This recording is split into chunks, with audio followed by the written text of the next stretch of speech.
এই জীবনের সবচেয়ে বড় মূল্যবান বিনিয়োগ, সেটা আমরা অনেকেই জানি না। এই জন্য শিক্ষার্থীদের শিক্ষা জীবনে নিয়ে কিছু পরামর্শ থাকবে আজকের এই ভিডিওতে। নিজের আগ্রহ খুঁজে বের করা, যা শিখতে ভালো লাগে সেটাই আগে বেছে নিতে হবে। আগ্রহ থাকলে শেখা সহজ হয়, আর আগ্রহ না থাকলে কখনোই শেখা সহজ হবে না, সেটা কঠিন থেকে কঠিনতম হয়ে যাবে। তাই আগ্রহ থাকবে, যে কোনো জিনিস শিখতে হলে অবশ্যই আগ্রহ নিয়ে শিখতে হবে। নিয়মিত পড়াশোনা করা, একেবারে অনেক পড়ার চেয়ে প্রতিদিন অল্প অল্প করে অনেক বেশি পড়া কাজ যায়। বেশি পড়লে সেই পড়া কখনোই মনে রাখা সম্ভব না, কারণ বুঝে পড়াটা হলো সবচেয়ে বড় জিনিস। নিয়মিত পড়াশোনা করলে অল্প অল্প করে পড়লে পড়া কভার হয়ে যাবে।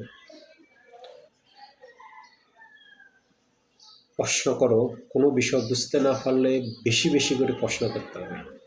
আর শিক্ষকদের অবশ্যই দ্বিধা করতে নেই, শিক্ষকদের সাথে ফ্রেন্ডলি আচরণ করতে হবে, যাতে দ্বিধা করে প্রশ্ন না করলে সেই প্রশ্নের উত্তর আর পাওয়া যাবে না। অতএব বেশি বেশি করে শিক্ষকদেরকে প্রশ্ন করতে হবে।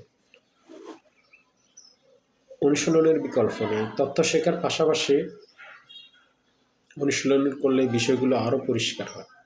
বিশেষ করে গণিত, বিজ্ঞান, প্রোগ্রামিং এসব ক্ষেত্রে বেশি বেশি করে প্রশ্ন করতে হবে, যাতে সহজে শেখা যায়।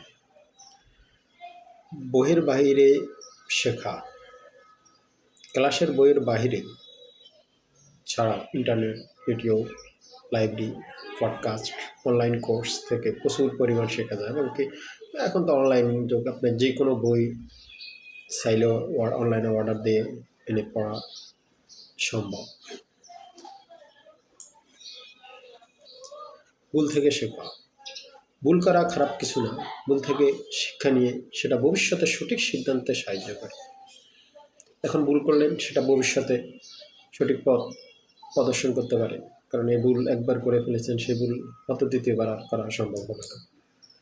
সময় ব্যবস্থাপনা শেখা, সময় ব্যবস্থাপনা, টাইম ম্যানেজমেন্ট সে সম্পর্কে অনেকগুলো বই আছে, সেখান থেকে পড়ে সময়কে তবে শিক্ষার্থীদের জন্য সবচেয়ে কম হলো পড়াশোনা,